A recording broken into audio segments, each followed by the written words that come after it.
Assalamu alaikum. Welcome to my channel. In this video, we are going to learn about the English alphabet. So if you're interested, please continue watching this video. The alphabet is the set of letters used for writing and reading a language. Alphabet د حروف مجموعه ده کوم چې د یوې ژبې د لیکلو او لوستلو لپاره استعمالیږي. English has 26 letters. English شپږ ویشت توري لري. And they are divided into vowels and consonants. او دا په واولو او consonant باندې ویشل شوي دي.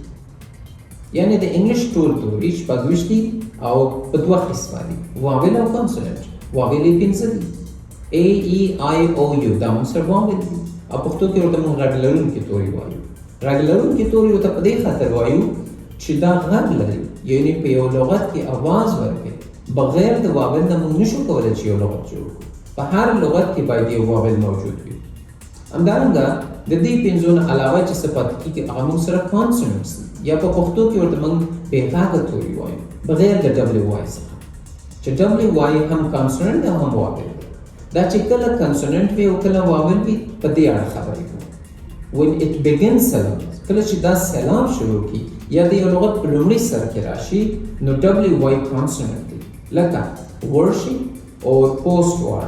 همدارنګه کله چې WY do not begin they do not begin syllable یعنی کله چې دا سلام شروع نکي یعنی د یو سلام په شروع کې رانشي یا د یو لغت نو به دا موږ سره واول د مثال په توګه boy او یا cow ګوره د WY استفاده شوې ده نو چون دا د سلام په لومړي سر کې نه دی راغلی یا د لغت په لومړي سر کې نه دی راغلی نو په دې خاطر دا موږ سره consonant نه دی بلکې واول.